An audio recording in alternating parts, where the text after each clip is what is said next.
Bab 521 Nama Kode.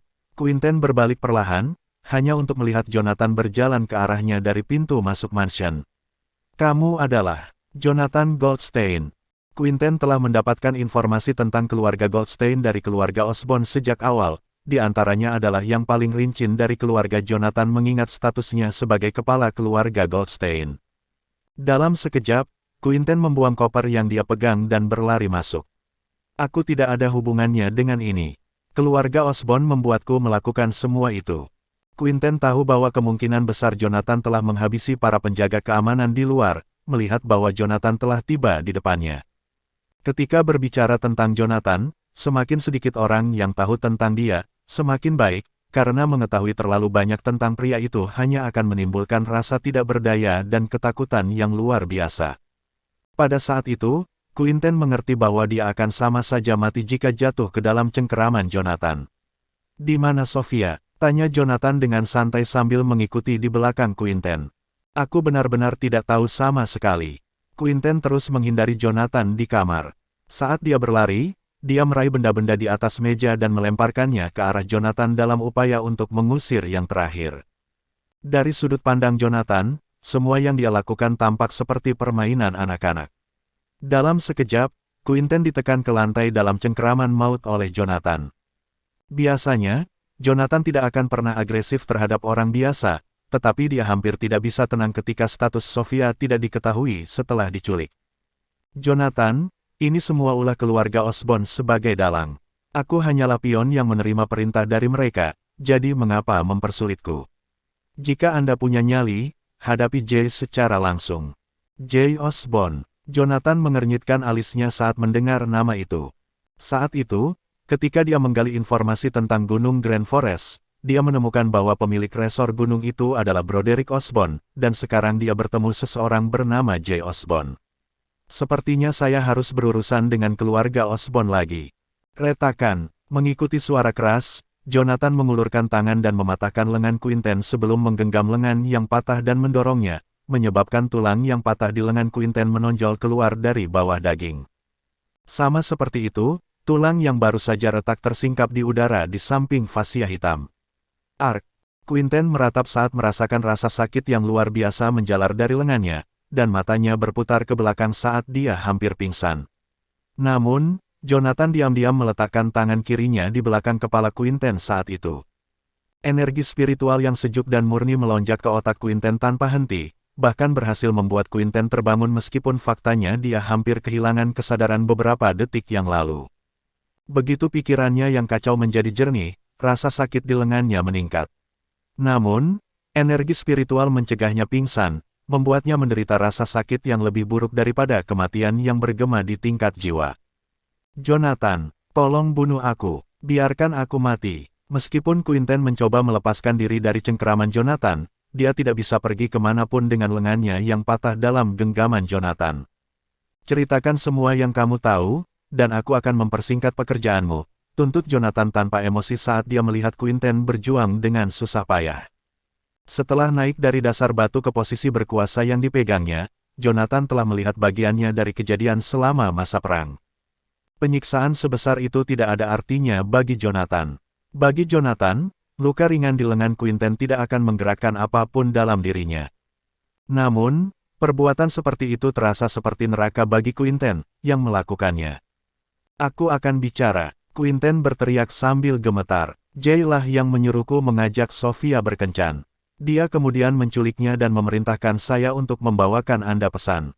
Dia ada di Yellowview, jadi kamu harus menemukannya jika kamu ingin menyelamatkan Sofia." "Apakah itu semuanya?" Jonathan mengangkat kakinya dan memberikan Quinten tendangan keras di selangkangannya. "Aku menyuruhmu untuk menumpahkan semua yang kamu tahu. Anda akan dijamin menderita selamanya selama sisa hidup Anda jika Anda meninggalkan sesuatu." "Aku tidak tahu apa-apa lagi. Saya tidak berbohong." Quinten meratap dalam kesusahan. "Tolong bunuh aku. Aku sudah memberitahumu semuanya." Quinten sudah tahu selama ini bahwa dia akan bertemu dengan nasib seperti itu suatu hari nanti, tetapi dia tidak pernah berharap itu akan menimpanya begitu cepat dan dengan kengerian yang luar biasa. Pada saat itu, dia sudah putus asa untuk melarikan diri dari cengkeraman Jonathan. Yang dia inginkan hanyalah ketenangan kematian yang manis. Di mana Sofia dibawa? Di mana lokasi kediaman Osborn? Aku tidak tahu sama sekali. Quinten melolong kesakitan. Bunuh aku. Tolong, bunuh saja aku. Retakan. Diikuti oleh suara lembut, Jonathan mengangkat kakinya dan menendang punggung bagian bawah Quinten. Ambil hidupmu sendiri sekarang jika kamu ingin mati. Kalau tidak, kamu akan menyaksikan keluarga Sidious jatuh dengan mata kepala sendiri. Jonathan berbalik untuk pergi dengan seringai di wajahnya, sementara Quinten terdengar memohon belas kasihan dan juga mengutuk di belakang Jonathan dengan sekuat tenaga. Saat Jonathan berdiri di depan pintu masuk kediaman Sidia, Jonathan akhirnya mengeluarkan ponselnya. Halo, Agen 018. Saya perlu tahu lokasi keluarga Osborn. Di Quillen Research Institute di Zetfield, seorang pemuda berkacamata mengangguk tanpa henti sambil berdiri dengan telepon di tangannya. Tentu, saya akan mengirimkan semua informasi yang saya peroleh. Setelah menutup telepon, dia menghela nafas panjang sambil menatap telepon yang dipegangnya. Seorang pria parubaya lewat di sampingnya dengan senyum di wajahnya dan sepotong roti panggang di mulutnya. Katakan, Kay, ini baru siang. Kenapa kau memasang seringai konyol di wajahmu? Kaitzin meletakkan teleponnya dan menatap pria parubaya itu sebelum menggelengkan kepalanya sedikit. Kamu tidak akan mengerti. Sudah 3 tahun sejak kedatangan saya di sini. Saya berasumsi bahwa saya telah dilupakan, tetapi ternyata orang itu masih mengingat saya. Petik 2. Maksudmu pacarmu? Pria parubaya itu berbisik, mengesampingkan dokumen yang dia pegang. Kami berada di Biro Intelijen Zetfield dengan tingkat kerahasiaan tertinggi. Jadi kamu tidak boleh mengoceh saat berbicara di telepon, jangan sampai kamu dibawa pergi secara rahasia. Jangan khawatir, aku punya ini. Kate duduk di depan komputernya sambil tersenyum. Setelah dia memasukkan beberapa baris perintah, sekelompok folder muncul di layar komputer. Ini adalah, pria parubaya itu bertanya pada Kate dengan cemberut di wajahnya. Itu karena layar menunjukkan bahwa Kate sedang mentransfer banyak informasi kepada seseorang. Kate memandang pria parubaya itu sambil tersenyum. Ini semua file yang bisa saya akses dengan izin level 3 saya, Owen. Saat ini saya mentransfer semuanya ke Asura. Petik 2. Mengapa kamu mengirim ini padanya? Pria parubaya, Owen Wilcox, dikejutkan oleh kata-kata Kate. Segera, dia menepuk bahu Kate seolah-olah dia tiba-tiba menyadari. Oh, aku mengerti sekarang. Anda pasti bercanda dengan saya, kan? Saya memberitahu Anda seharusnya tidak meremehkan hal-hal seperti itu. Kami berada di Biro Intelijen. Orang-orang diketahui meninggal dalam kematian yang aneh karena kehabisan mulut bahkan hanya untuk sedetik. Saat Owen berbicara, Kate mengambil pistol hitam dari bawah mejanya. Owen, nama keluargaku sebenarnya bukan Zin, tapi Vasquez. Nama asliku adalah Jake Vasquez. Bab 522 Siapa yang melakukan ini? Apa? Owen secara bertahap berdiri tak percaya sambil menatap Jake, yang sebelumnya dikenal sebagai Kate, mengarahkan pistol ke kepalanya. Yang Jake lakukan saat itu hanyalah tersenyum. Jika kamu menggerakkan kakimu sedikit saja, aku akan memastikan untuk menembakkan peluru ke kepalamu, Owen. Saya dapat mencapai 100 cincin dengan 10 tembakan menggunakan pistol pada jarak 30 meter. Ketika Owen mendengar itu, kakinya menjauh dari soket di lantai. Jika dia lebih menekannya, dia akan bisa memutuskan aliran listrik ke komputer, yang akan membuat folder yang dipindahkan Jake menjadi kode yang tidak berarti. Namun, dia memilih keselamatannya sendiri tanpa ragu-ragu ketika dihadapkan dengan pilihan antara itu dan mencegah bocornya informasi rahasia. Mundur, angkat tangan ke atas tangan dan berbaring telungkup di lantai, perintah Jake santai sambil tetap mengarahkan pistol ke kepala Owen. Pada saat itu, pasukan tentara berseragam militer bergegas ke lantai 3 lembaga penelitian dari lantai pertama. Ding, mengikuti nada yang tajam, transfer file selesai. Pada saat itu, pintu Biro Intelijen di lantai 3 ditendang terbuka dari luar. Bang! Suara tembakan segera terdengar. Petugas yang menendang pintu hingga terbuka ambruk ke belakang setelah tertembak. Tubuhnya tergeletak di lantai saat otaknya perlahan merembes keluar dalam kekacauan merah dan putih, campuran warna pemandangan suram. Setelah kematian perwira itu, para prajurit di luar mengangkat senjata mereka dan menembakkan peluru ke Jake tanpa bergeming, tidak menunjukkan rasa takut. Darah berceceran di udara. Dalam sekejap mata, seorang pemuda yang ceria dan optimis telah menjadi berantakan berdarah penuh dengan lubang peluru. Ketika Jake ambruk di lantai, dia mengalihkan pandangannya ke Owen, yang masih terbaring di tanah di sampingnya. Terima kasih atas semua yang telah kamu lakukan untukku selama beberapa tahun terakhir, Owen. Dengan senyum tersungging di bibirnya, Jake mengangkat pistol dengan tangan kanannya dan mengarahkannya ke bawah dagunya sendiri. Kemudian, dia menarik pelatuknya. Bang! Setelah suara tembakan berbunyi, Jake memejamkan matanya perlahan. Sementara itu, Joshua sedang memangkas tanamannya di sebuah taman di suatu tempat di Zetfield. Suara rentetan tembakan menimbulkan kerutan darinya. Di Zetfield, suara tembakan berarti penyusupan yang berhasil. Sejak Joshua menjabat, dia telah mendengar lusinan rentetan tembakan yang tiba-tiba ini. Saya sudah kembali, Komandan, seorang pria muda berjas mengumumkan kehadirannya dari luar taman. Jika Garrison dari keluarga Osborn hadir, dia akan mengenali pemuda itu sebagai orang yang membubuhi minuman J. Bagaimana keadaannya? Joshua bertanya dengan acuh tak acuh. Semuanya berjalan lancar, Komandan, jawab pemuda itu dengan puas. Saya dapat menjamin bahwa keluarga Osborn akan melawan Jonathan sampai akhir yang pahit sampai kematian turun. Joshua mengangguk mendengarnya. Senang mendengarnya, omong-omong, selidiki tembakan tadi. Meskipun Zetfield adalah tempat kecil, kedamaian sepertinya tidak pernah bertahan lama di sini. Komandan, saya telah menerima berita dari Biro Intelijen. Jonathan memiliki mata-mata di bagian 2 kamar 3 Biro Intelijen. Beberapa saat yang lalu, pria yang mentransfer informasi ke Jonathan ditembak mati, lapor pemuda itu sambil menyerahkan tablet yang dipegangnya kepada Joshua. Joshua dengan cepat menelusuri informasi di dalamnya, ekspresinya menjadi lebih buruk setiap saat. Dekode dan cari tahu informasi apa yang dia kirimkan. Juga, tahan rekrutan yang bergabung dengan Biro dalam kelompok yang sama dengan Mold. Saring mereka satu persatu untuk memeriksa kemungkinan buronan di antara mereka. Dipahami, jawab pemuda itu dengan suara riuh sebelum berbalik untuk pergi keluar. Namun, Joshua memanggil pemuda itu sekali lagi ketika yang terakhir baru saja akan pergi. Itu mengingatkanku, beritahu Wilbur untuk menghapus penguncian di Yellowview.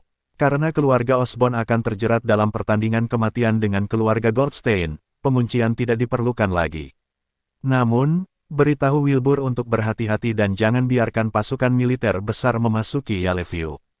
Dipahami, pria muda itu berputar untuk pergi, dan Joshua dibiarkan berdiri sendirian di taman. Dengan ekspresi serius di wajahnya, dia mengangkat kepalanya untuk menatap ke arah dari mana suara tembakan datang. Kau sudah keterlaluan kali ini, Jonathan. Ini belum waktunya untuk perang di antara kita, tapi itu akan segera terjadi. Sementara itu, Jonathan memasang ekspresi dingin saat berdiri di depan Moonriver Estate. Apakah ini kediaman Osborn? Dia bertanya dengan mengancam sambil mempelajari dua penjaga di pintu masuk. Keduanya telah mencapai alam pre-celestial, tetapi mereka tidak takut pada Jonathan ketika mereka melihatnya. Salah satu dari mereka berjalan ke arah Jonathan dan membungkuk padanya. Anda pasti Tuan Goldstein. Kedatanganmu sudah lama ditunggu oleh sesepuh kami, Garrison. Silahkan lewat sini. Saat dia berbicara, kedua penjaga membuka gerbang dan membiarkan Jonathan masuk. Mengingat status keluarga Osborn, mereka sangat menyadari bahwa penjaga tidak akan mampu menghentikan Jonathan, jadi mereka memberitahu penjaga untuk membiarkannya masuk. Indra spiritual Jonathan menyebar seperti air. Dalam sekejap, dia dapat dengan jelas merasakan energi spiritual yang sangat besar yang berjarak 100 meter darinya. Ada beberapa lawan yang kuat di depan. Jonathan melanjutkan perjalanannya ke depan. Meskipun gerakannya terlihat lambat, setiap langkah yang dia ambil dapat menempuh jarak beberapa meter, sehingga dia dapat mencapai tepi lapangan Torhen dalam rentang waktu 10 detik. Bibi Sofia. Setelah melihat Sofia berbaring di tengah alun-alun, Jonathan segera menghampirinya. Pada saat itu, kondisi Sofia sudah dalam kondisi terburuknya. Jonathan, Sofia akhirnya bisa mengendurkan sarafnya yang tegang ketika dia melihat Jonathan. Pada saat yang sama, lengan yang diangkat untuk menjangkau Jonathan jatuh. Bibi Sofia, Jonathan mengulurkan tangan untuk meraih pergelangan tangannya. Dalam sekejap, energi mentalnya, di samping energi spiritualnya, telah menyembur ke dalam tubuh Sofia. Pada saat itu, dia bisa mempelajari kondisi tubuh Sofia dengan penglihatannya seolah-olah semuanya terbentang di hadapannya secara terbuka. Meridian yang tersumbat, kaki yang patah, dua tulang rusuk yang patah, dan limpa yang pecah. Saat dia menerima umpan balik dalam pikirannya, pembuluh darah di dahinya muncul, dan auranya menjadi tidak stabil. Dia sudah diambang mengamuk. Ketika dia masih muda, Sofia adalah satu-satunya sumber kehangatan dan kasih sayang keluarga di seluruh keluarga Goldstein. Namun, dia disiksa sedemikian rupa karena dia mengangkat kepalanya sedikit untuk melihat Garrison, yang berdiri jauh darinya. Garrison tercengang hanya dengan pandangan sekilas dari Jonathan. Jika seseorang harus menggambarkan apa yang terkandung dalam tatapan Jonathan, itu adalah kegilaan, haus darah, dan kedinginan.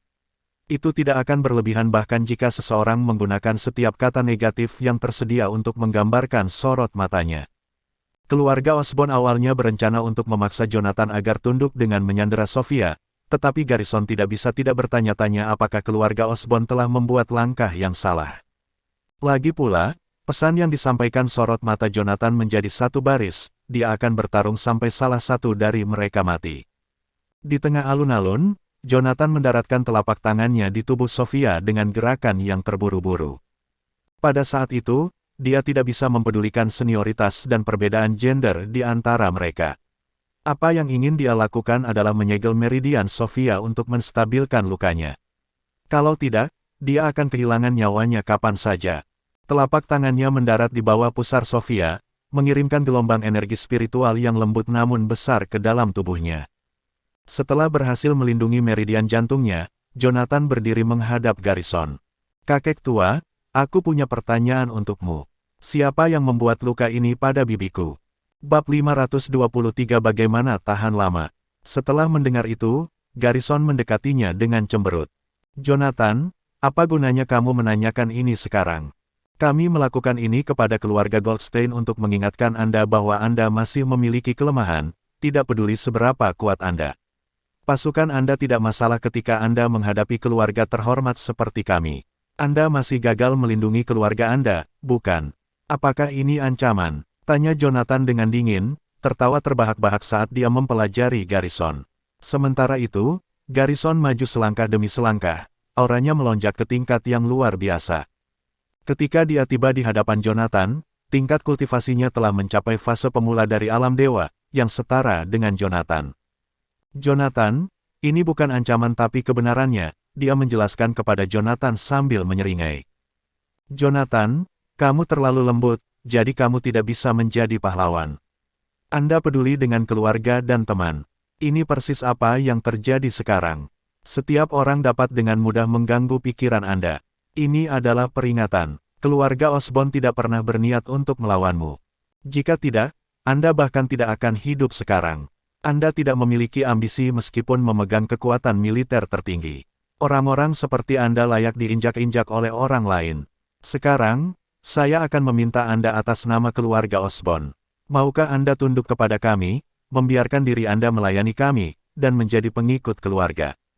"Kamu penuh omong kosong." Setelah teriakan kemarahan, Jonathan bergegas maju, siap mencakar wajah Garrison. Bam! Ada suara teredam sebelum Jonathan dikirim terbang mundur. Sementara itu, cahaya keemasan samar melintas di sekitar Garrison. Apakah itu perisai yang terbuat dari energi spiritual? Setelah mendarat di tanah, Jonathan memeriksa jari-jarinya yang berdarah. Kukunya tercabut semua, yang merupakan efek setelah dia mencakar perisai energi spiritual. Tidak, ini bukan perisai energi spiritual.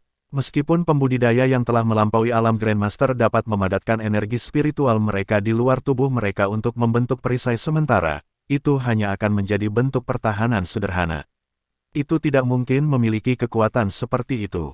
Saat lempengan batu retak di bawah kaki Jonathan, dia menyerang Garrison sekali lagi. Sosoknya kabur saat dia berlari ke depan. Dentang. Cahaya keemasan muncul lagi, beriak seperti air. Saat itu, Jonathan memfokuskan pandangannya pada benda itu dan akhirnya berhasil melihatnya dengan jelas. Ada karakter aneh dan buram yang berkedip pada bola cahaya yang bersinar itu. Itu aneh, karena sepertinya lonceng besar yang ditemukan di kuil-kuil.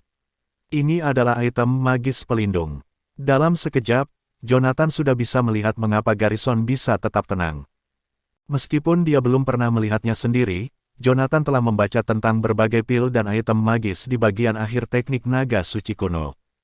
Menurut deskripsi yang diberikan oleh teknik naga suci kuno, pembudidaya pada zaman kuno tidak hanya akan berlatih dengan memanfaatkan energi spiritual yang ditemukan di alam, tetapi mereka juga akan meningkatkan senjata mereka dengan menambahkan berbagai fungsi kepada mereka melalui penggunaan rune khusus pengaturan. Misalnya, mereka akan menggunakan formasi rune spasial untuk membuat item magis yang digunakan untuk penyimpanan. Meskipun bendanya kecil, itu bisa menyimpan barang dalam jumlah besar. Selain itu, seseorang juga dapat menggunakan formasi rune atribut api pada senjata untuk menambahkan afinitas api pada senjata dan memberikan lebih banyak kerusakan. Item magis pelindung adalah yang paling berharga dari semua item magis. Sulit untuk mengumpulkan bahan-bahan yang diperlukan, dan proses menempanya sangat menantang. Setiap satu dari barang-barang itu bisa membantu menyelamatkan nyawa. Item magis pelindung yang kuat bahkan dapat memungkinkan pembudidaya untuk meniadakan serangan dari orang lain, jadi itu pasti harta yang berharga. Namun, terlepas dari kehebatannya, bahan yang dibutuhkan untuk memalsukan barang-barang ini tidak lagi dapat ditemukan karena hancurnya akar spiritual di alam. Bahkan penulis yang menciptakan metode kultivasi teknik naga suci kuno hanya melihat mereka pada kesempatan langka, menambah sifat misterius mereka. Dengan demikian, Jonathan tidak mengharapkan untuk menemukan sesuatu yang telah lenyap pada zaman kuno. Dia bertanya-tanya apakah dia dianggap beruntung atau tidak beruntung.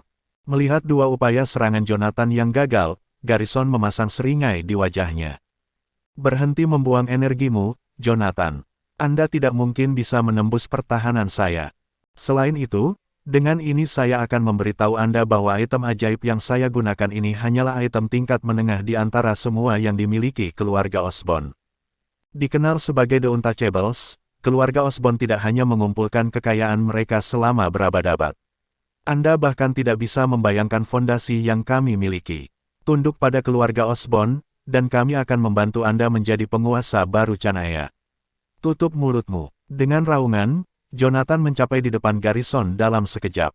Dia menyapu kakinya ke samping, dan bola cahaya keemasan di sekitar Garrison bersinar lagi. Ding, dong, ding, dong, serangkaian suara bentrok terdengar di udara.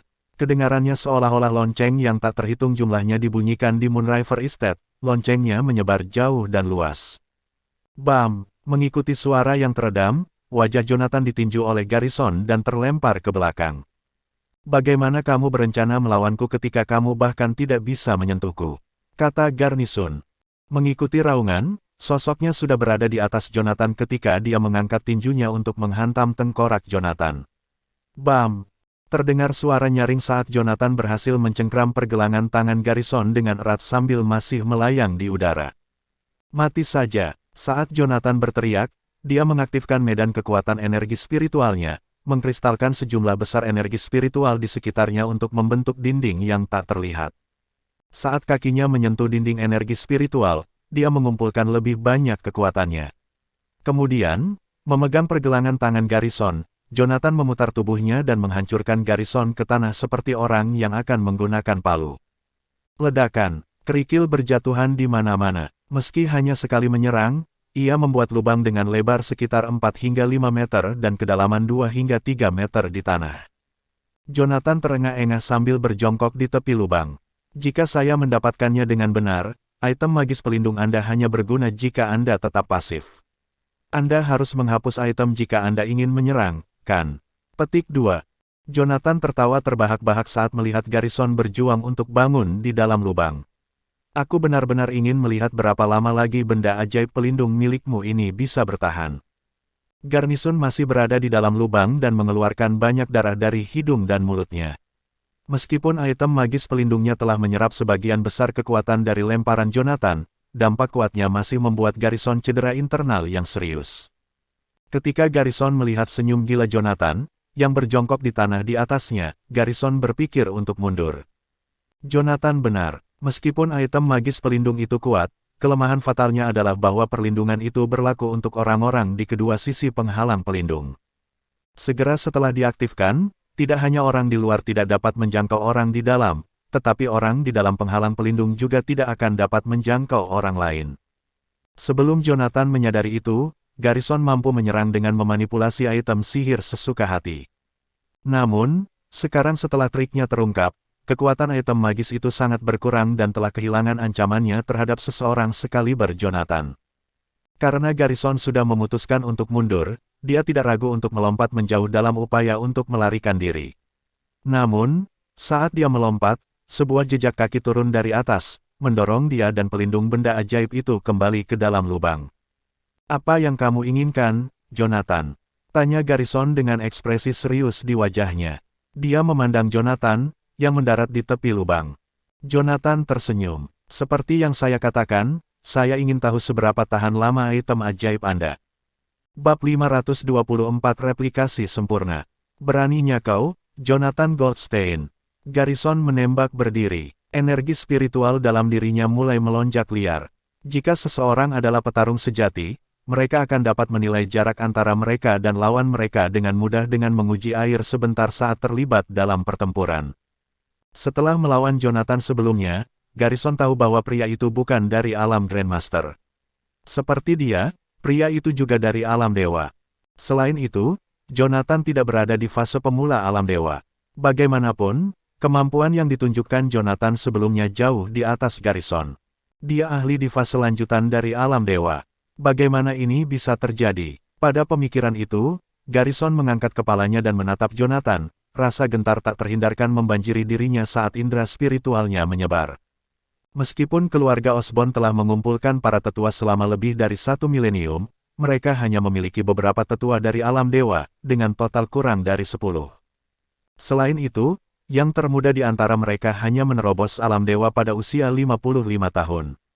Pada akhirnya, elemen terpenting dalam kultivasi adalah pengumpulan jangka panjang dan wawasan tentang metode kultivasi.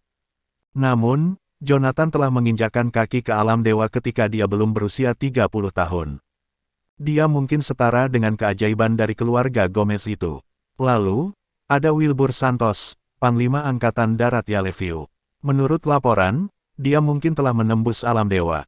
Di masa lalu, seluruh dunia seni bela diri akan terguncang jika seseorang menerobos alam dewa sebelum berusia 60 tahun. Tapi sekarang, ada 3 keajaiban seperti itu di dunia. Sepertinya era ini tidak akan damai lagi. Saat Garrison berdiri di lubang yang dalam, pikirannya tiba-tiba berubah tajam. "Karena kamu tidak ingin pergi, aku akan mengirimmu untuk menemui pembuatmu." Mengeluarkan raungan, dia membuat segel tangan dengan tangan kanannya. Secercah cahaya keemasan melintas di tubuhnya. Anehnya, dia melepaskan penghalang pelindungnya. "Kau benar bahwa benda ajaib pelindung ini tidak sempurna. Seseorang harus menghapusnya untuk melancarkan serangan. Sungguh mengesankan bahwa Anda telah berhasil membedakannya dalam waktu yang singkat. Tapi jangan bilang kau mengira aku hanya berhasil naik ke posisiku hari ini hanya karena benda ajaib pelindung ini saat aku menjadi tetua dari keluarga Osborn.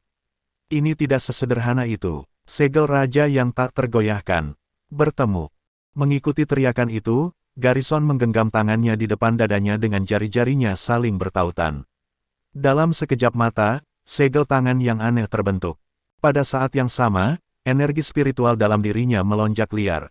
Hanya dalam beberapa napas, energi spiritual yang bergejolak di dalam dirinya berlipat ganda.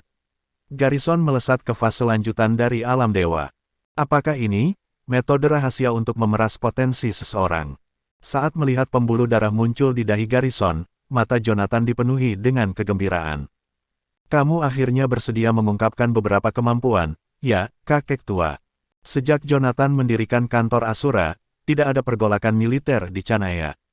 Karena itu, dia tidak pernah melepaskan kemampuan penuhnya setelah itu. Setelah mengetahui bahwa masih banyak kultivator di dunia ini, khususnya, dia telah menantikan untuk menemukan lawan dengan level yang sama untuk menguji kemampuannya. Sepertinya pertarungan yang kutunggu-tunggu akan terjadi hari ini. Sudut mulutnya terangkat, dan api berkobar di matanya saat dia memandang Garrison di bawah. "Datanglah padaku dan tunjukkan padaku apa yang kamu punya." Saat Jonathan berbicara, dia benar-benar mundur perlahan.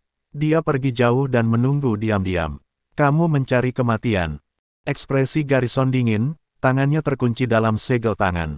Setelah menggunakan metode rahasia untuk mengaktifkan potensinya, Garrison mengalami kekuatan yang belum pernah terjadi sebelumnya. Seiring dengan itu, kepercayaan diri yang luar biasa membanjiri dirinya. Merasakan aura Jonathan, Garrison melompat ringan dan akhirnya berdiri di tanah sekali lagi. Pada saat itu, dia memiliki keyakinan bahwa dia memiliki setidaknya 80% peluang untuk membunuh Jonathan dengan metodenya. Keduanya berdiri di tanah yang diukir dengan Great Torrent, satu di bagian putih dan yang lainnya di bagian hitam.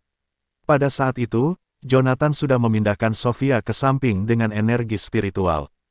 Saat Garrison menatap lurus ke arah Jonathan, yang pertama memperluas medan kekuatannya dan menyelimuti Jonathan di dalamnya. Ambil ini. Setelah teriakan itu, batu tulis di bawah kaki Garrison hancur. Sebuah tinju muncul di depan Jonathan, mengarah lurus ke depan kepalanya. Suara mendesing, bunyi yang teredam terdengar, dan embusan angin berputar-putar di sekelilingnya. Kamu terlalu lambat, Jonathan berkomentar dengan tenang setelah mengulurkan tangan dan menahan pukulan mengerikan Garrison dengan cemberut. Kembali ketika Jonathan berdebat dengan Wilbur, itu sangat berbahaya meskipun tak satu pun dari mereka melepaskan kemampuan penuh mereka. Namun, pukulan Garrison tidak menjadi ancaman sama sekali. Seketika, Jonathan merasakan sesuatu yang tidak beres.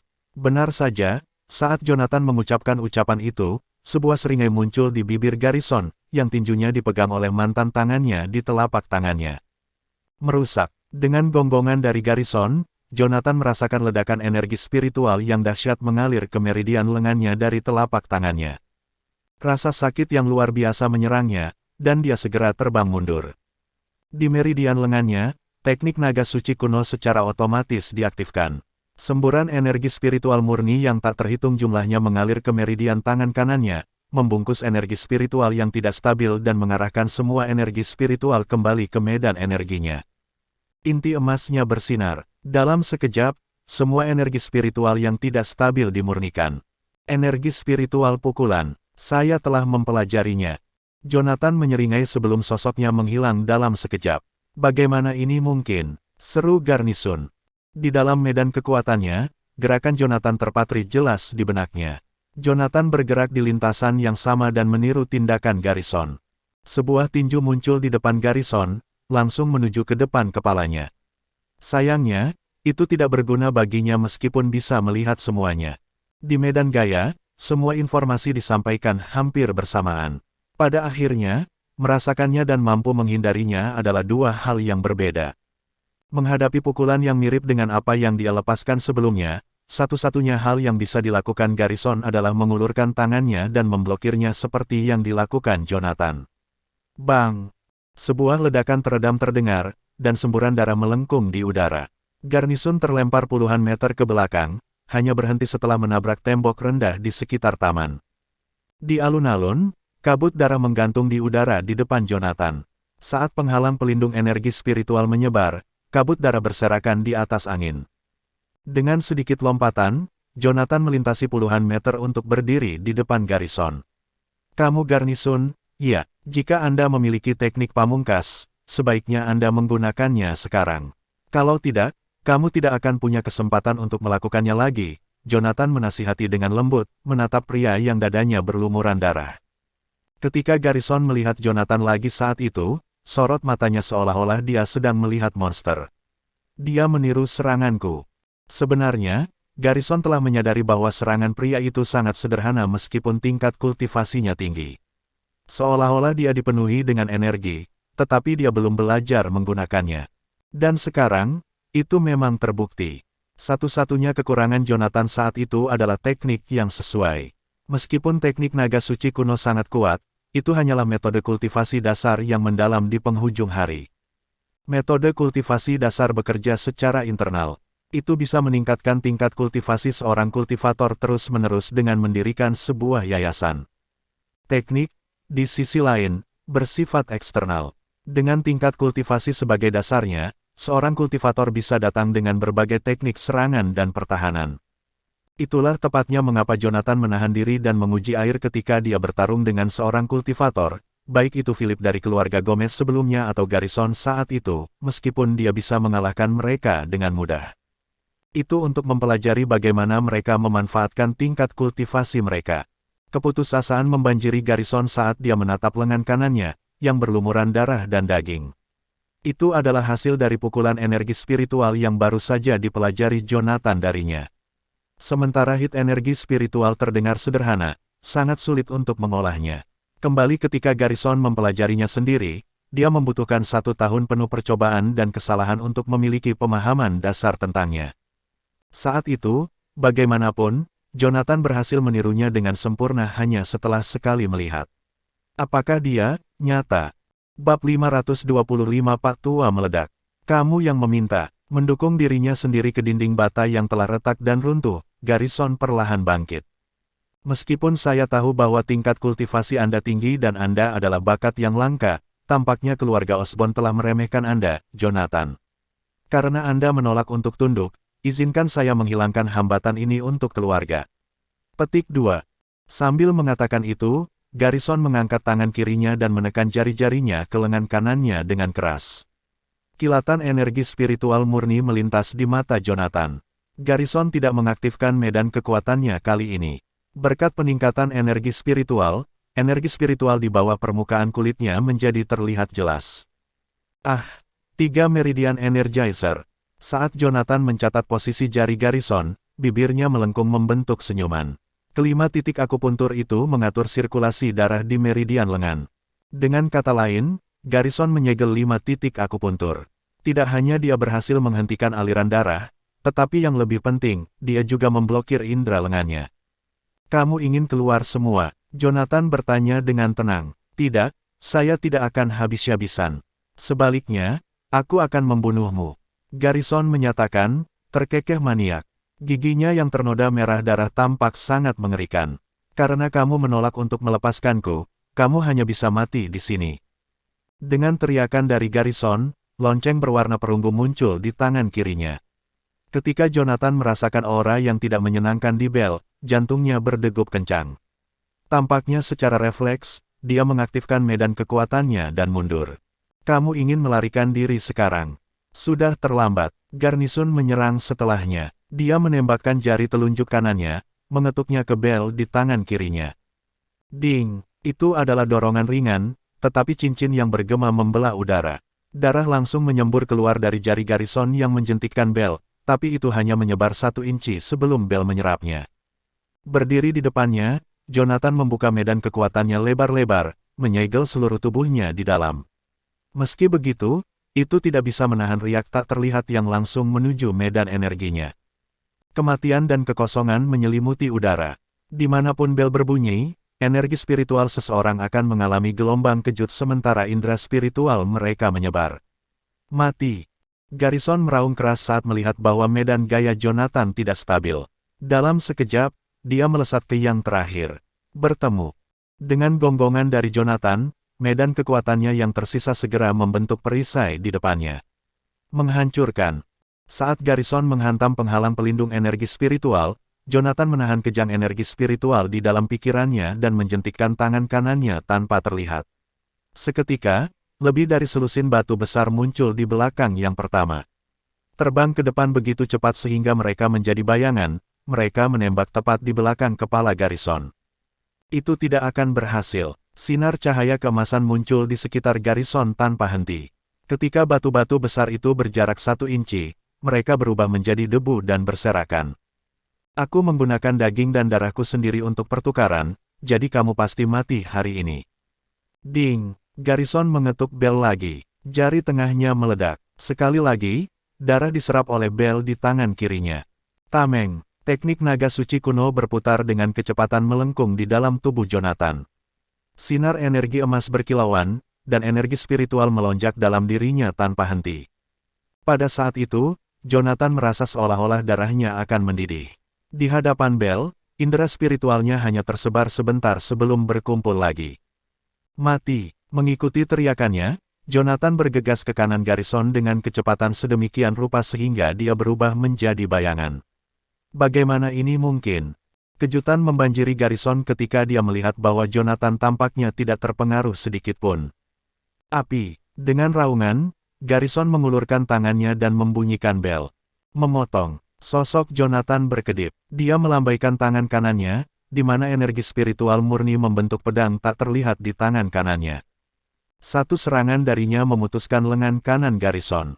Sayangnya, Jonathan terlambat selangkah. Telapak tangan yang terputus masih membunyikan bel.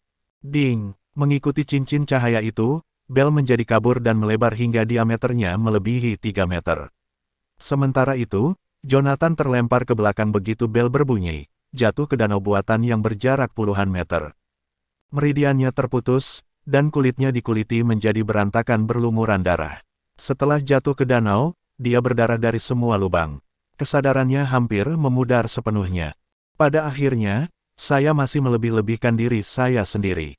Itu sama sekali bukan bel. Sebaliknya, itu adalah item magis kuno dengan ukiran arai misterius, lonceng besar dengan banyak rune di atasnya. Saat dia mengarahkan pikirannya kembali pada bayangan terakhir yang dia lihat, kepahitan membanjiri dirinya. Yah, aku akan mati, ya. Merasakan sensasi licin di punggungnya, Jonathan tahu bahwa dia mungkin telah tenggelam ke dasar danau. Dia ingin berenang ke pantai, tetapi gelombang kejut sebelumnya membuatnya sangat sulit sehingga dia tidak bisa mengerahkan 1 ons energi pun. Bahkan energi spiritual di dalam dirinya kemudian kehilangan semua kontak dengannya.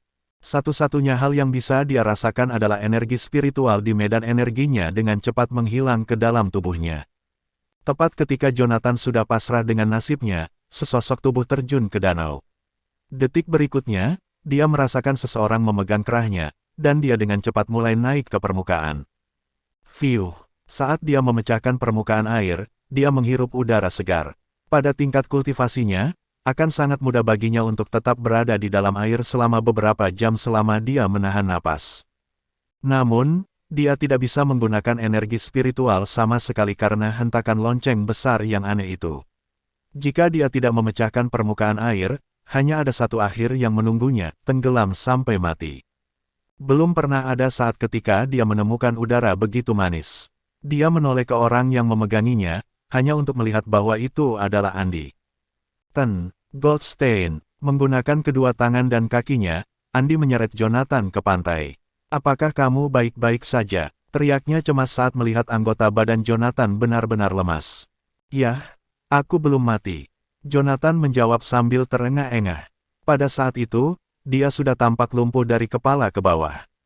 Selain kepalanya, dia tidak bisa merasakan bagian lain dari tubuhnya. Bahkan seorang anak berusia 4 atau 5 tahun dapat dengan mudah menusuk jantungnya dengan pisau saat itu juga, belum lagi Garrison. Meskipun demikian, kelegaan menyelimutinya begitu dia melihat Andy. Lagi pula aku tidak akan mati. Setidaknya, aku pasti akan baik-baik saja selama Andy masih hidup. Jonathan tidak punya alasan untuk mencurigai Andy ketika yang terakhir adalah seseorang yang bersedia mengikutinya dan melancarkan pemberontakan terhadap otoritas Yaleviu kapan saja. Apa yang terjadi padamu, Tuan Goldstein? Saya terluka karena mundur. Oh ya, di mana Garrison dari keluarga Osborn? Tanya Jonathan khawatir. Meskipun dia telah mengajarkan 8 raja perang beberapa teknik kultivasi dari teknik naga suci kuno, bahkan Hades, yang memiliki tingkat kultivasi tertinggi di antara 8 raja perang, hanya berada di ambang alam Grandmaster. Aku tidak bisa lagi bergerak sekarang. Jadi jika kakek tua dari keluarga Osborn itu menyerang kita, kita pasti akan binasa. Andy sendiri bukan tandingan kakek tua itu. Kakek tua yang kamu bicarakan meledak. Bab 526 Konspirasi. Meledak. Bahkan seseorang dengan pengalaman hidup yang kaya seperti Jonathan tercengang mendengar apa yang dikatakan Andy. Ketika kamu mengatakan itu meledak, apakah kamu benar-benar bersungguh-sungguh? Seperti ledakan, semacam ledakan. Iya benar sekali, itu terjadi di alun-alun di sana. Saat aku melihatmu jatuh ke danau ketika aku berjalan, ledakan terjadi. Kata Andy sambil mengeluarkan batuk. Tiba-tiba, darah mulai keluar dari hidung dan sudut bibirnya. Andy kemudian memuntahkan mulut darah. Warna itu langsung menghilang dari wajahnya. Apa yang terjadi? Jonathan memandang Andy dan bertanya dengan cemberut. Saya tidak punya ide. Andy menyeka darah dari sudut bibirnya. Ketika saya mengalami kesulitan mengidentifikasi lokasi sebenarnya sebelumnya, saya mendengar bel berbunyi 2 kali.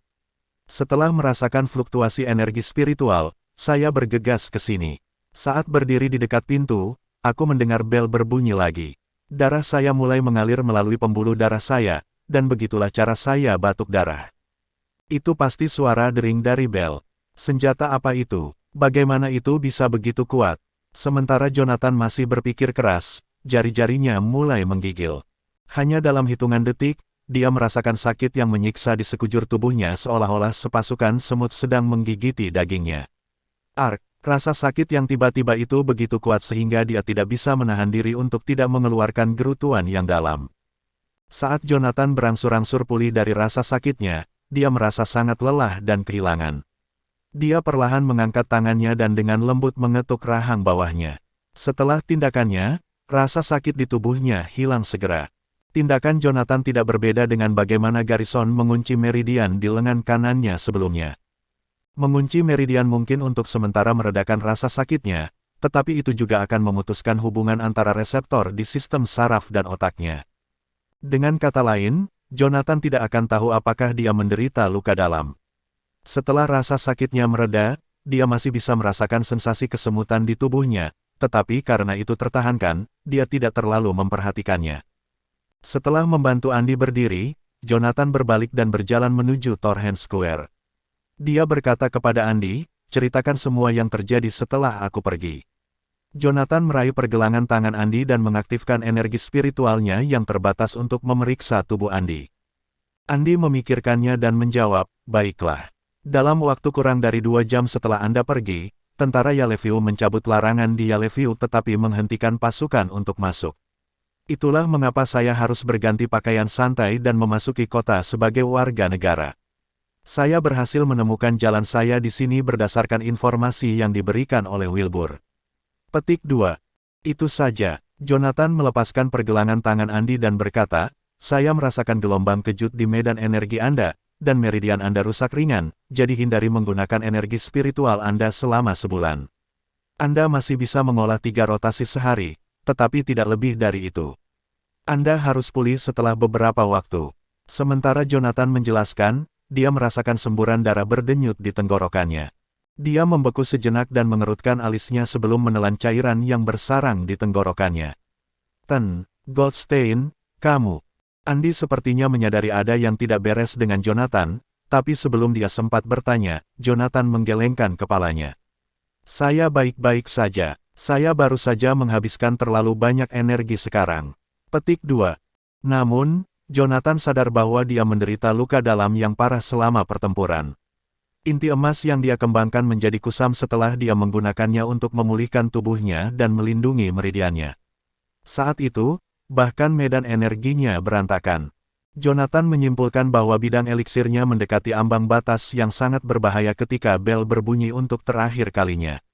Jika Garrison bisa membunyikan bel sekali lagi, Jonathan mungkin sudah mati. Bahkan jika yang terakhir selamat, dering bel masih akan menghancurkan ladang ramuannya. Jika itu terjadi, Jonathan tidak akan pernah bisa berkultivasi selama sisa hidupnya. Jonathan berjalan ke arah Sofia, berjongkok, dan menempelkan jari-jarinya di leher Sofia. Dia tahu denyut nadinya stabil. Seperti yang dia duga, bel kuno sepertinya hanya bekerja pada para pembudidaya. Itu tidak berpengaruh pada orang biasa yang tidak memiliki energi spiritual. Beritahu kami apa yang harus dilakukan, Tuan Goldstein. Beri aku lampu hijau, dan aku akan segera memberitahu Hades untuk mengumpulkan semua anak buahnya. Dalam sehari, saya bisa membuat 1 juta tentara bersiaga di perbatasan Yaleviu. Andy membungkuk dan berkata kepada Jonathan. Segala sesuatu yang terjadi di Yaleviu telah memicu orang-orang di kantor Asura. Orang-orang di kantor Asura tidak akan pernah menoleransi atau bersikap lunak pada mereka yang mencoba menipu dan menyakiti Jonathan. Selain Jonathan, semua 8 raja perang di kantor Asura juga telah memutuskan untuk memberontak. Lagi pula, semua yang terjadi di Yaleviu menunjukkan bahwa penguasa tempat itu tidak lagi memenuhi syarat untuk menjadi pemimpin Canaya. Tidak hanya keluarga terhormat yang campur tangan dalam pemerintahan kota, tetapi para pengusaha juga bekerja sama dengan pejabat pemerintah. Dengan kata lain, praktik korupsi telah menyusup ke dalam pemerintahan. Sejak kantor Asura telah menunjuk 8 raja perang untuk memerintah wilayah mereka masing-masing, seluruh Canaya tetap damai kecuali Yaleviu. Kamu seharusnya tidak mengatakan itu. Jangan katakan itu lagi, jawab Jonathan sambil menghela nafas. Jangan lupa, Kantor Asura didirikan untuk mengakhiri semua perang. Jika kita meluncurkan perang saudara melawan Yaleview, terlepas dari apakah kita bisa meraih kemenangan, kita akan mengambil risiko mengorbankan nyawa jutaan tentara. Selain itu, Remdik di utara, Jetroina di selatan, dan Ibika di barat mungkin memanfaatkan kekacauan dan menyerang kita, karena kekuatan militer mereka selalu siap, jelas Jonathan. Dia kemudian melanjutkan, Canaya baru saja mengalahkan para pemberontak dalam waktu kurang dari setahun. Jika kita memulai perang saudara, kita semua akan menderita terlepas dari hasilnya. Jika itu terjadi, kekuatan asing dapat dengan mudah mengganggu Canaya. Ketidakstabilan di negara ini akan menempatkan kita pada posisi yang tidak menguntungkan. Mendengar itu, Andi menggertakkan giginya. Tapi Tuan Goldstein, orang-orang di Yaleview sudah keterlaluan. Sekadar informasi, mereka telah menghapus 3 node dari jaringan Intel Office Asura. Saya yakin kantor urusan pemerintah sedang tidak baik-baik saja. Berapa banyak orang yang kita kalahkan dalam 3 simpul itu? Jonathan berbalik dan bertanya pada Andi. Andi menarik napas dalam-dalam dan berkata dengan sungguh-sungguh, kami kehilangan kontak dengan total 117 orang, jadi kami tidak tahu apakah mereka hidup atau mati. Berapa banyak mata-mata yang kita tempatkan di Yaleview? Hampir 8.000. Jonathan memikirkannya dan memerintahkan, katakan pada mereka untuk tidak menghubungi Biro Intelijen dan menghancurkan semua informasi yang telah mereka kumpulkan. Mulai sekarang, semua agen mata-mata kami di Yaleview harus berhenti mengumpulkan data. Ekspresi Andi berubah muram saat mendengar instruksi Jonathan. Kantor Asura membutuhkan waktu lebih dari 2 tahun untuk mengirim 8.000 agen itu ke Yaleview. Agen-agen ini terlibat dalam berbagai sektor, keluarga terkemuka, organisasi pemerintah, dan industri lainnya. Mereka telah membangun jaringan intel yang komprehensif, menyediakan kantor Asura dengan sejumlah besar laporan intel. Jika mereka menghentikan apa yang dilakukan para agen, upaya yang dilakukan kantor Asura dalam 2 tahun terakhir akan sia-sia. Ten Goldstein, apakah Anda berencana untuk membuang semua 8.000 agen? Aku tidak membuang mereka. Saya mencoba menyelamatkan hidup mereka. Jonathan tidak bisa menahan perasaan sedih ketika dia mengingat agen 018 yang dia hubungi sebelumnya. Agen 018 adalah orang yang mengiriminya alamat kediaman Osborn. Jonathan sadar bahwa agen 018 mungkin sudah mati saat itu. Rencana Yoshua di Yaleview perlahan-lahan terbentuk, dan jika agen-agen itu terus menyelidiki Yoshua, mereka mungkin kehilangan nyawa. Jonathan berjalan ke tengah Great Torrent dan mengambil lonceng seukuran ibu jari dari genangan darah. Yaleview tidak lagi melawan kita dalam kegelapan. Ketika Wilbur memimpin 600.000 pasukan untuk melawanku dan mencegahku memasuki Yaleview, aku tahu kami tidak bisa mengandalkan skema dan konspirasi. Sudah waktunya untuk menghadapi mereka secara langsung. Bab 527 Konfrontasi Tripartit. Setelah mendengarkan kata-kata Jonathan, Andi terdiam. 8 Raja Perang, dengan Hades sebagai pemimpinnya, ingin mendukung Jonathan dan menciptakan tatanan baru. Sementara itu, Yaleview selalu menjadi simbol otoritas di dalam Canaya karena merupakan ibu kota kuno. Tidak peduli siapa yang memegang otoritas di dalam Canaya, mereka harus mendapatkan Yaleview terlebih dahulu. Kali ini, Jonathan memerintahkan mereka untuk menarik semua informan mereka di Yaleview, yang juga berarti dia menyerah pada rencana mereka untuk Yaleview. Meskipun keputusan ini dapat menstabilkan keadaan saat ini di Canaya, menerapkan perintah Jonathan akan langsung mengubah segalanya di negara ini. Di dalam Canaya, 3 kekuatan terpisah saling menahan dan mengawasi, keluarga terhormat, kantor urusan pemerintah, dan kantor Asura. Di antara mereka, keluarga terhormat memiliki sejarah panjang dan melampaui batasan materialistis. Mereka tidak memiliki tatanan dan basis yang tetap dan berfungsi sebagai kesatuan yang besar dan kompleks yang dibentuk melalui keuntungan bersama. Setelah begitu banyak waktu berlalu, keluarga terhormat ini memiliki pemahaman diam-diam baru. Mereka mengendalikan rezim dan tidak mengintervensi proses pemerintahan. Ditempatkan di atas kelas sosial di negara itu, mereka menguasai banyak aspek Canaya. Ini termasuk monopoli industri dasar yang melibatkan sandang, pangan, dan papan, yang merupakan kebutuhan pokok bagi manusia. Bagi orang-orang ini, keluarga terhormat adalah vampir tak terlihat yang terus-menerus mengambil dari rakyat jelata menggunakan akal dan hukum. Pada akhirnya, keluarga terhormat ini hanyalah pebisnis yang sangat baik. Selama bertahun-tahun, keluarga terhormat ini memonopoli banyak industri dalam masyarakat. Sejak revolusi industri 100 tahun yang lalu, tidak ada keluarga baru yang dihormati yang diizinkan untuk bergabung dengan lingkaran ini. Meskipun ada persaingan di antara keluarga terhormat, persaingan ini dijaga pada tingkat yang wajar. Mereka adalah bidikan besar yang membayangi masyarakat, namun mereka masih harus bergantung pada publik untuk bertahan hidup. Ironisnya, mereka adalah predator puncak dan arogan, tetapi entah bagaimana mereka ingin masyarakat berkembang secara damai untuk waktu yang lama. Sementara itu, tidak termasuk serikat besar dan kompleks berbasis manfaat yang dibentuk oleh keluarga terhormat, dua kekuatan lainnya adalah kantor Asura dan kantor urusan pemerintah. Kantor urusan pemerintah adalah citra dan reputasi Canaya, yang bertugas mengumumkan semua masalah internal dan eksternal. Meskipun kantor urusan pemerintah memiliki banyak anggota keluarga terhormat, dan mereka setia kepada keluarga tersebut, kantor urusan pemerintahan tetap ortodoks dan merupakan entitas independen karena statusnya yang unik. Selanjutnya, kantor urusan pemerintah memperoleh lebih banyak wewenang setelah Yoshua mulai memerintah Canaya dalam beberapa tahun terakhir. Itu juga alasan mengapa kantor Asura menghabiskan lebih dari 2 tahun menginvestasikan banyak uang dan menanam mata-mata di Yaleview. Di masa lalu, kantor urusan pemerintah dikendalikan oleh keluarga terhormat, dan pejabat pemerintah menjadi alat keluarga tersebut untuk mengelola Canaya. Namun, Yoshua muncul entah dari mana dan mulai mengubah tujuan kantor urusan pemerintah. Dia bahkan tidak takut pada anggota keluarga terhormat.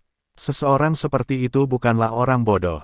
Yang mengkhawatirkan 8 raja perang kantor Asura adalah 600.000 tentara Wilbur di Yaleview. Bahkan panglima tertinggi dari kantor urusan pemerintah, yang pertama kali mengusulkan pembentukan tentara Yaleview, tidak dapat mengharapkan hal ini. Wajib militer telah mengejutkan 600.000 orang. Saat ini, pasukan dan peralatan Wilbur semuanya kurang dibandingkan dengan jutaan tentara di bawah kantor Asura. Namun, Jonathan juga mengatakan bahwa semuanya berubah saat Wilbur memblokir dan memerintahkan tembakan ke arah Jonathan di perbatasan Yaleview. Sebuah pencegahan melalui kekuatan militer seperti bom nuklir yang akan menghancurkan segalanya. Jika satu pihak memiliki 10.000 bom, dan yang lain hanya memiliki 100 bom, selisih 99.900 bom tetap tidak berguna karena hasilnya sama, kedua belah pihak masih harus menderita.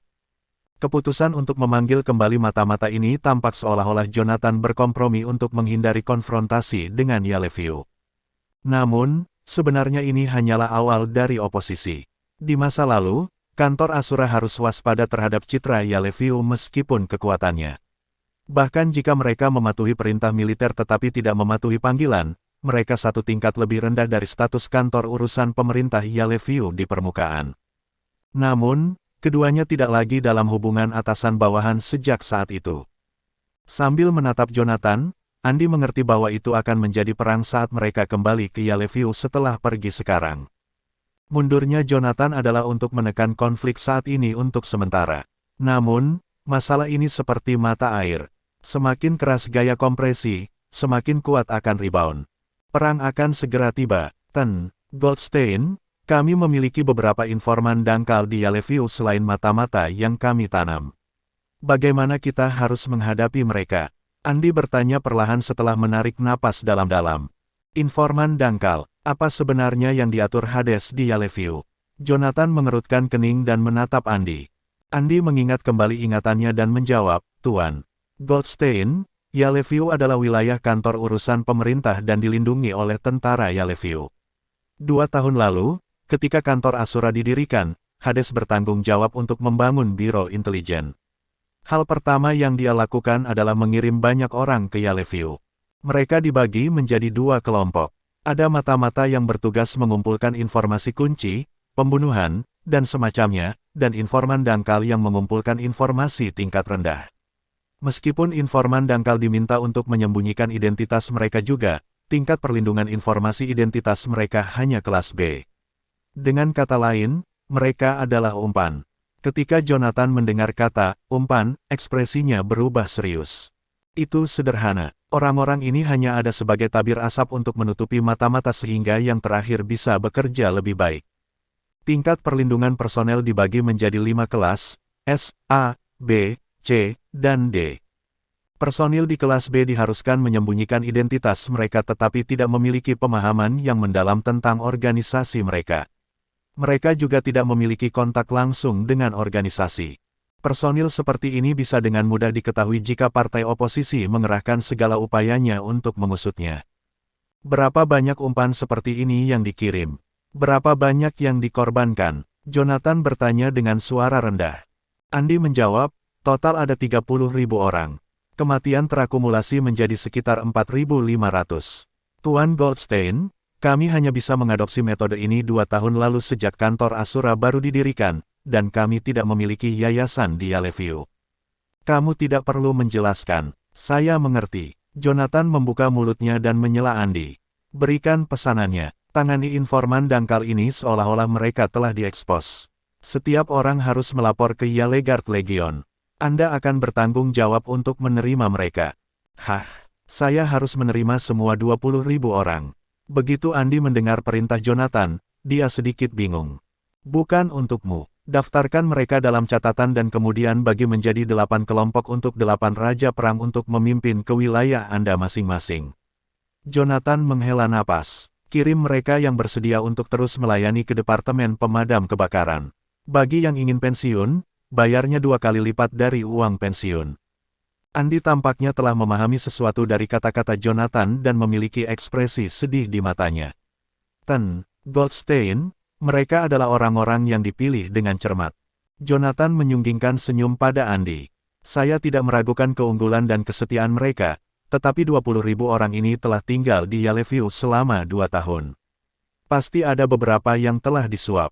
Mereka adalah orang-orang yang mendedikasikan hidup mereka untuk kami, jadi saya tidak ingin menyelidiki mereka secara detail. Pilihan terbaik adalah memberi mereka kehidupan yang relatif damai. Bab 528 Situasi Baru.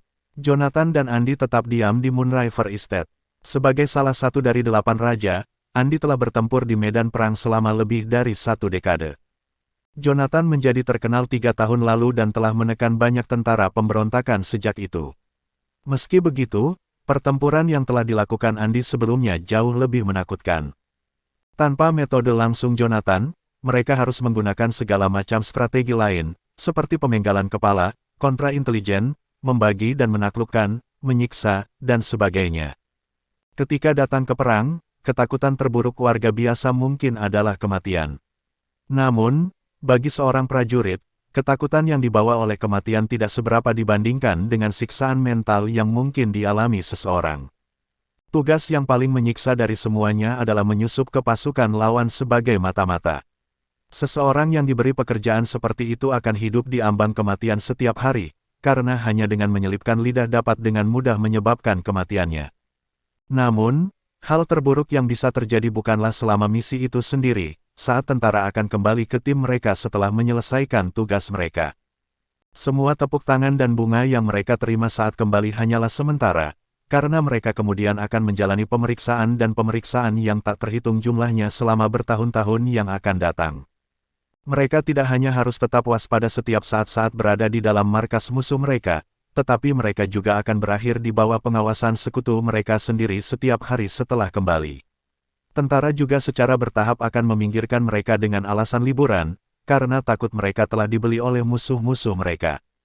Harus menjaga diri dari lawan saat dicurigai oleh sekutunya sendiri, begitulah nasib mata-mata yang tak terelakkan.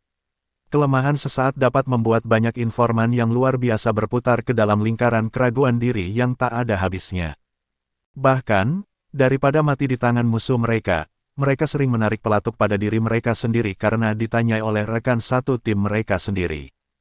Mereka yang memenuhi syarat untuk menjadi informan biasanya adalah prajurit yang paling setia dan brilian yang dimiliki sebuah tentara. Sangat disayangkan jika hanya menempatkan mereka yang bertugas menjaga ketertiban umum.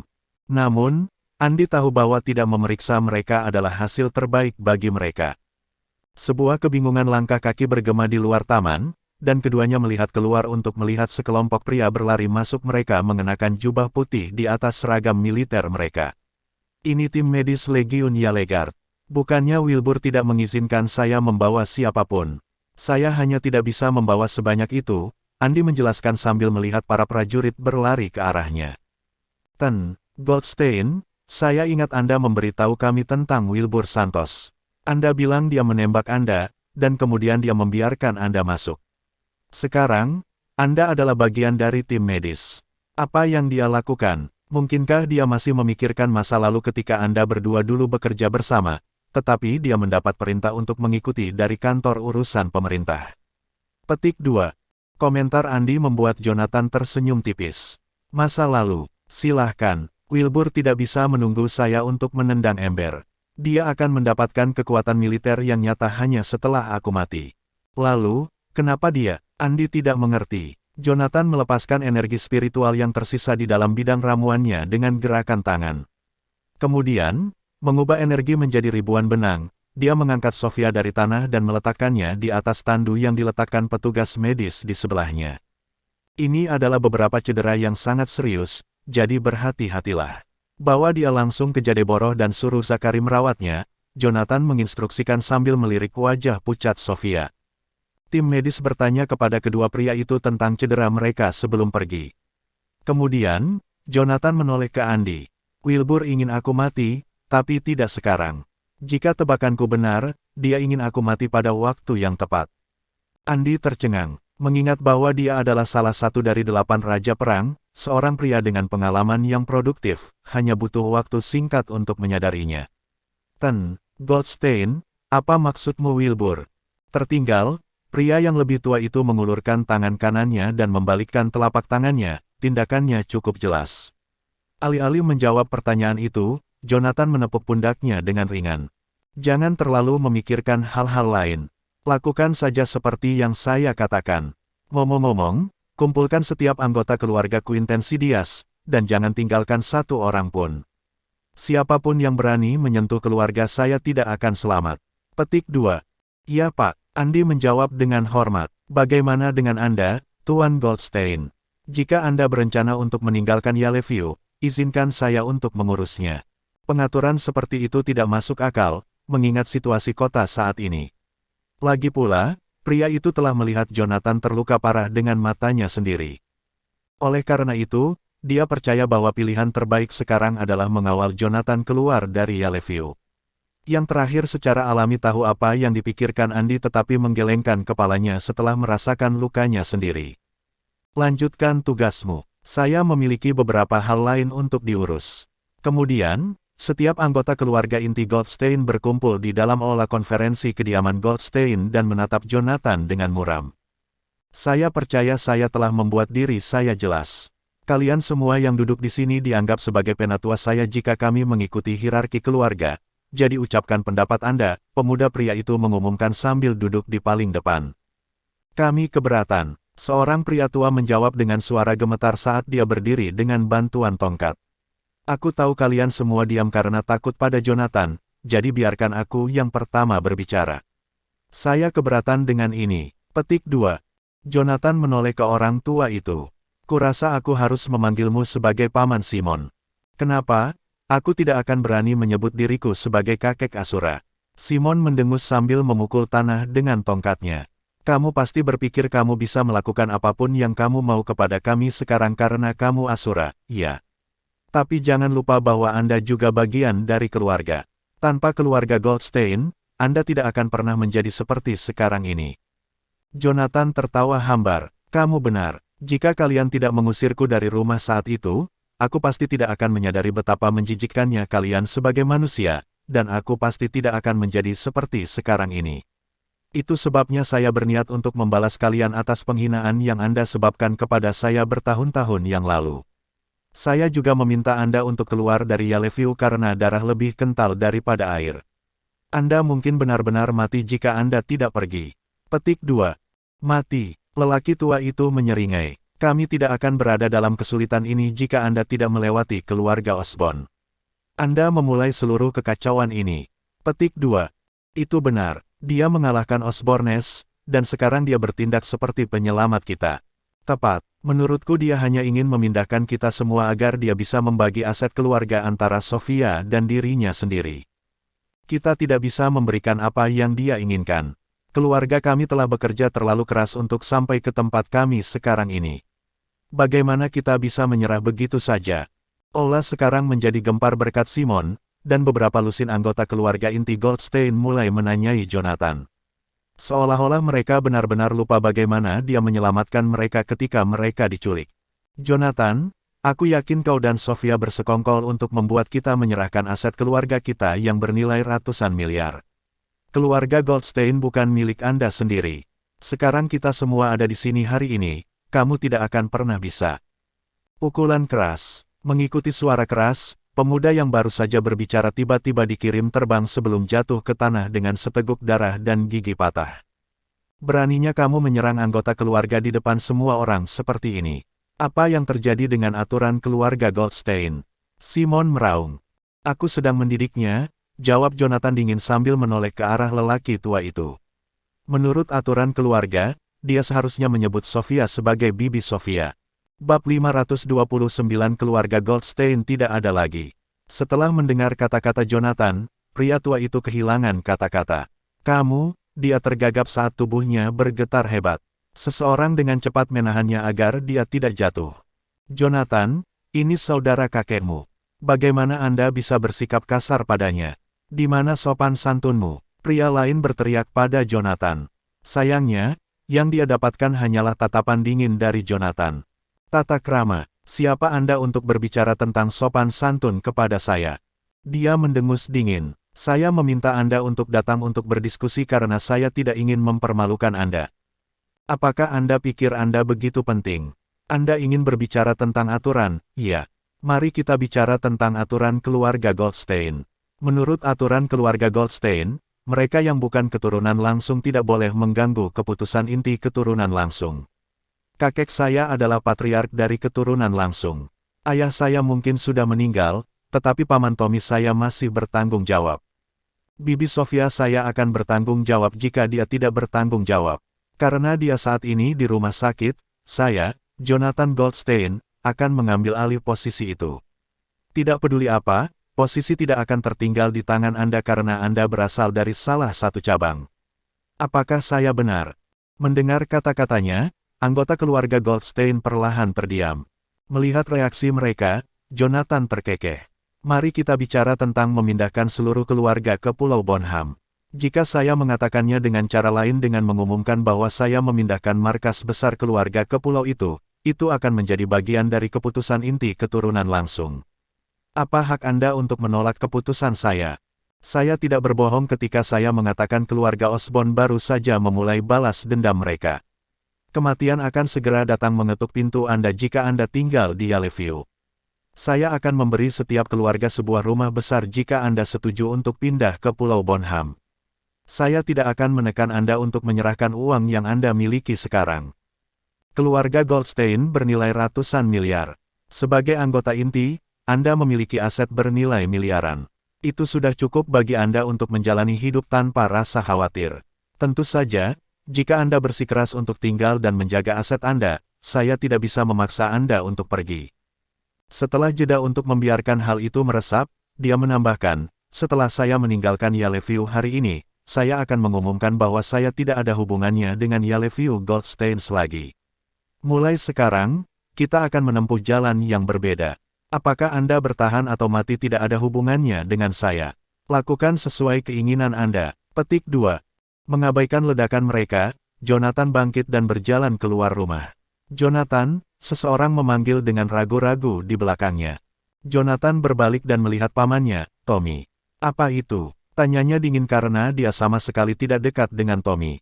Bagaimanapun, Tommy telah berkontribusi untuk dikeluarkan dari keluarga Goldstein. Tommy memaksakan diri untuk tersenyum ketika menyadari betapa acuhnya Jonathan.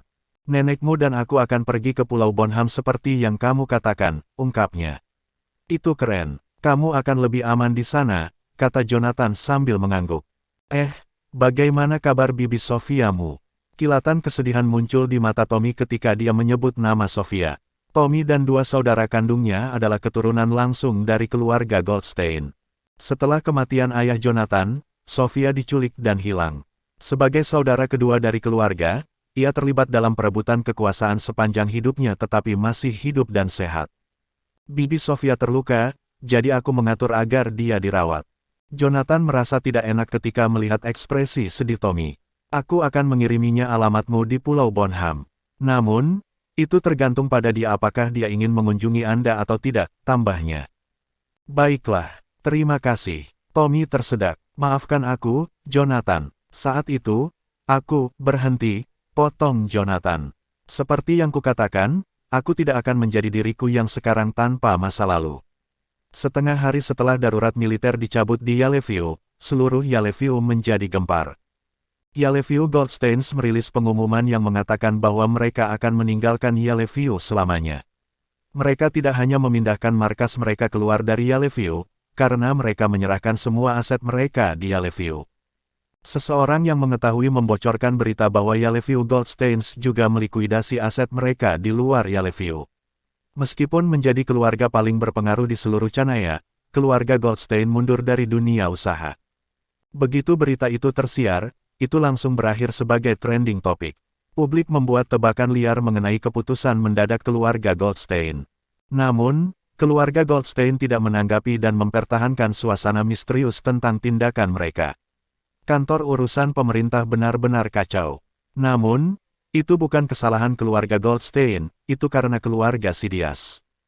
Keluarga Quinten, keluarga Sidious, awalnya hanya keluarga biasa. Namun, keluarga Osborne menaruh minat pada mereka dan membantu mereka naik pangkat. Mereka sekarang adalah keluarga yang kedua dari keluarga terkemuka. Quinten sekarang adalah Direktur Departemen Perhubungan. Itu adalah pekerjaan yang cukup menguntungkan. Dengan demikian, semua orang di kantor urusan pemerintah berteriak-teriak padanya. Sayangnya, sore ini, kebakaran terjadi di kediaman Sidious. Lebih dari 150 anggota keluarga Sidious, termasuk orang tua dan wanita, tewas dalam kebakaran itu. Menurut Intel, orang-orang ini tewas sebelum kebakaran terjadi. Ada 2 belati bertautan berlumuran darah yang ditempatkan di pintu masuk kediaman Sidia. Tidak ada yang mengakuinya, tetapi semua orang tahu bahwa itu adalah tanda tangan kantor Asura. Akhirnya, Jonathan beraksi di Yellowview. Joshua sedang membaca beberapa informasi di tabletnya di sebuah taman kecil di Zetfield. Komandan, ini semua informasi yang saya dapatkan dari keluarga Sidious, seorang pria muda melaporkan. Wajah Joshua tanpa ekspresi ketika dia melihat foto-foto yang menunjukkan mayat-mayat yang dibakar sampai garing di kediaman Sidious. Selama kunjungan sebelumnya ke Yellowview, dia hanya berani mengusir keluarga Maxwell. Sekarang, dia telah memusnahkan seluruh klan. Sepertinya Jonathan cukup kesal kali ini. Kerja yang baik. Terima kasih telah memberi saya kesempatan, Komandan, pemuda itu menjawab dengan cepat. Dia menegakkan punggungnya setelah mendengar pujian Joshua. Joshua mengembalikan tablet itu kepadanya. Cukup, menjadi terlalu rendah hati akan membuat Anda terlihat seperti orang munafik. Ngomong-ngomong, bagaimana kabar Wilbur? Komandan, Letnan Jenderal Santos mencabut darurat militer setelah menerima perintah Anda. Tapi, dia terdiam. Tapi apa? Joshua mengangkat kepalanya untuk melirik pemuda itu. Komandan, saya tidak yakin.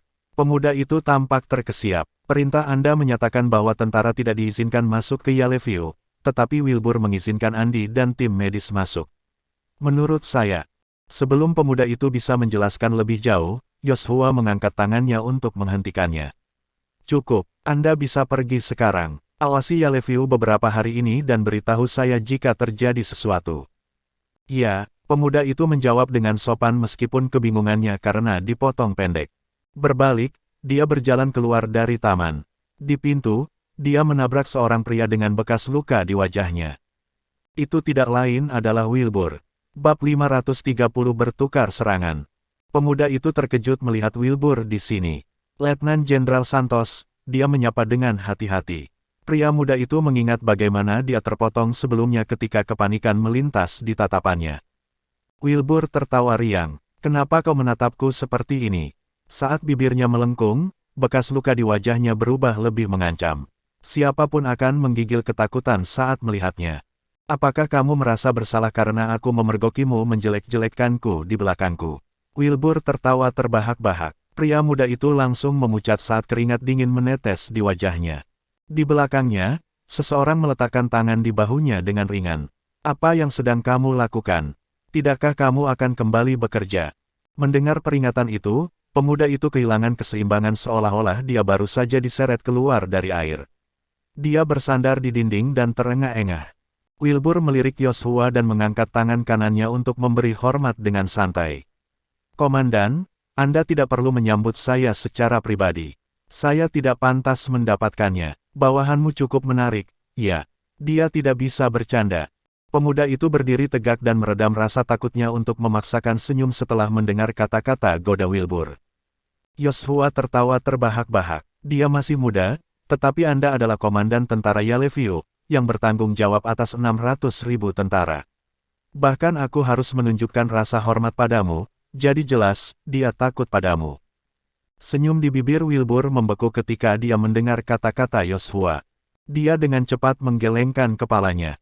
Komandan, tolong jangan bercanda. Anda adalah orang yang menunjuk saya. Meskipun saya memiliki kendali militer, Anda dapat mengambilnya kembali kapan saja. Petik 2. Kamu benar ketika kamu mengatakan itu hanya lelucon. Joshua berputar dan memasuki taman. Selain itu, di mana lagi aku bisa mendapatkan komandan yang cakap jika aku memecatmu? Setelah Joshua mendengar jawaban Wilbur, bibirnya melengkung saat tatapan membunuh melintas di matanya. Mereka berjalan ke meja, di mana Joshua menuangkan 2 cangkir teh. Silahkan duduk, cobalah teh mahal ini. Saya hanya mendapatkan sedikit dari mereka tahun ini dan jarang meminumnya. Kamu beruntung hari ini. Setelah duduk, Wilbur menerima secangkir teh dari Joshua. Alih-alih meminumnya, dia meletakkan cangkir itu ke samping. Melihat itu, Joshua duduk dan menyesap tehnya. Dia kemudian menembak Wilbur tersenyum. Kau jarang mengunjungiku. Pasti ada alasan bagimu untuk mengunjungiku hari ini. Katakan padaku, tentang apa ini? Mendengar pertanyaan Joshua, Wilbur ragu sejenak sebelum mengungkapkan, Komandan, Anda pasti sudah mendengar tentang 2 berita besar di Yaleview hari ini. Pertama, keluarga Goldstein menarik diri dari Yaleview dan tidak akan ikut campur lagi dalam bisnis keluarga terkemuka. Juga, lebih dari 100 anggota keluarga dari keluarga Sidious telah dibantai. Ada 2 belati bersilangan yang ditempatkan di pintu, jadi itu pasti perbuatan Jonathan. Ya, aku sudah mendengar tentang kedua hal itu. Joshua menggelengkan kepalanya. Itu adalah masalah yang sedikit rumit. Untuk saat ini, kita harus fokus menjaga perdamaian, terutama di lingkungan kantor urusan pemerintahan. Kita tidak bisa membiarkan siapapun panik. Saya bisa menangani para politisi, tetapi Anda dan tentara Yaleview Anda harus menangani tekanan di luar. Sementara Joshua berbicara, dia menatap Wilbur dengan tajam dan menekankan beberapa kata terakhirnya. Di seberangnya, Wilbur menatap bunga-bunga itu dari kejauhan seolah-olah dia tidak memperhatikan tatapan Joshua. Komandan, Biro Intelijen Anda tidak melakukan tugasnya dengan baik. Biarkan saya memberitahu Anda sesuatu yang tidak Anda ketahui, kata Wilbur dengan suara tanpa ekspresi saat dia melihat ke kejauhan. Tangan Joshua membeku, dan dia meletakkan cangkir yang dia pegang di atas meja. Kedengarannya menarik. Apakah ada sesuatu di Yaleview yang luput dari perhatian saya? Dia menarik. Bagi seorang pemimpin, intel berarti kekuasaan dan kendali. Mereka telah saling menguji sejak kedatangan Wilbur. Wilbur hendak menyerang sekali lagi. Kamu adalah panglima tertinggi, begitu banyak hal yang membutuhkan perhatianmu setiap hari. Tentu saja Anda tidak bisa memikirkan semuanya. Setelah mengambil posisi Anda, alih-alih menggunakan sistem intelijen lama, Anda melatih tim Anda sendiri, kata Wilbur sambil membalikkan bahunya untuk melihat Joshua. Komandan, anak-anak seperti pemuda itu tidak berpengalaman dan akan dengan mudah mengekspos diri mereka sendiri, katanya. Wajah Joshua menjadi gelap setelah dia mendengar apa yang dikatakan Wilbur. Yang terakhir jelas mengatakan kepadanya bahwa pria yang dia kirim untuk memantau setiap gerakannya telah terungkap. Joshua tidak punya pilihan selain menyimpan kesengsaraannya untuk dirinya sendiri.